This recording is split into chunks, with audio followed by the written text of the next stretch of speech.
Thank you, Mr. Chairman, and I'd like to thank the subcommittee for holding this important hearing and the witnesses for offering their expertise. Many of the stories that we've heard today about the deadly consequences of some of these AI chatbots are pretty extreme and horrifying. We're talking about suicidality. We are talking about people entering AI psychosis in some circumstances.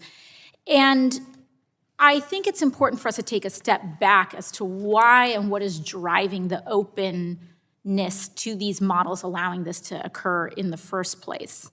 And I want to also shed light on what that means about an economic story about AI in addition to a psychological story about it.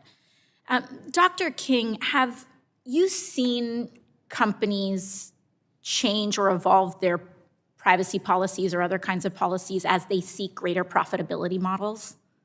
Certainly, we've seen them change their privacy policies as they've rolled out AI products. Yes, and I imagine some of this has to do with their business model, correct? Yes. And I think this, when we talk about why AI models are going to such extremes, and some of the extreme outcomes that we are seeing in terms of how people are using AI, in terms of emotional companionship, to, again, extreme cases of suicidality or psychosis, this also, I think, tracks with the pressure that these companies have to turn a profit that they have not yet proven. Just this morning, the Wall Street Journal reported a significant drop in the US stock market with the headline, "AI bubble fears hit stocks." Now, this also contrasts with what we've been hearing from the Trump administration, that the economy in general is thriving. And he's been saying that the economy is booming, but it's only 7 tech companies that are booming: Microsoft, Google, Amazon, and Meta. And they're driving this growth in just one sector, AI.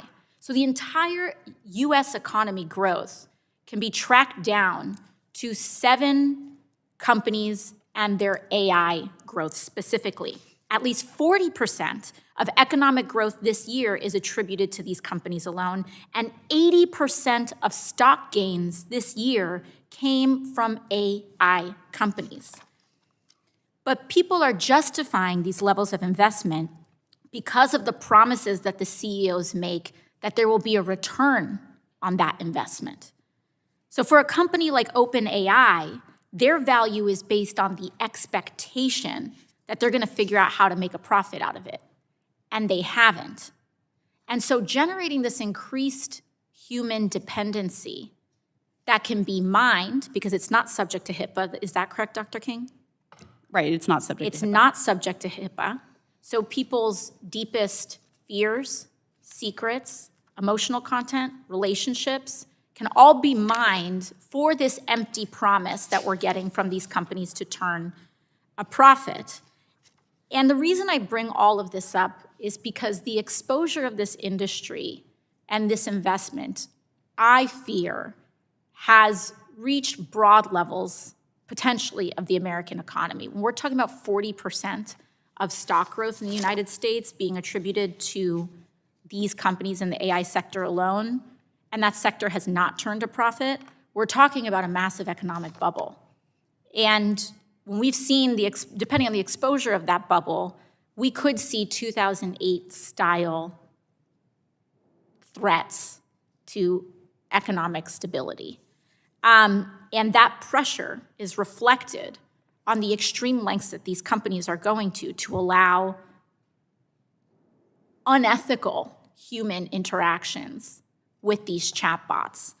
I say this because I want to say also on the record that should this bubble pop, and I say this for my colleagues here, should this bubble pop, my colleague from Massachusetts mentioned the level of AI lobbying that occurs here in Congress.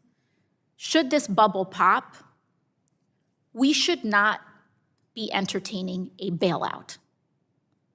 We should not entertain a bailout of these corporations as healthcare is being denied to everyday Americans, as SNAP and food assistance is being denied to everyday Americans, precipitating some of the very mental crises that people are turning to AI chatbots to try to resolve in themselves.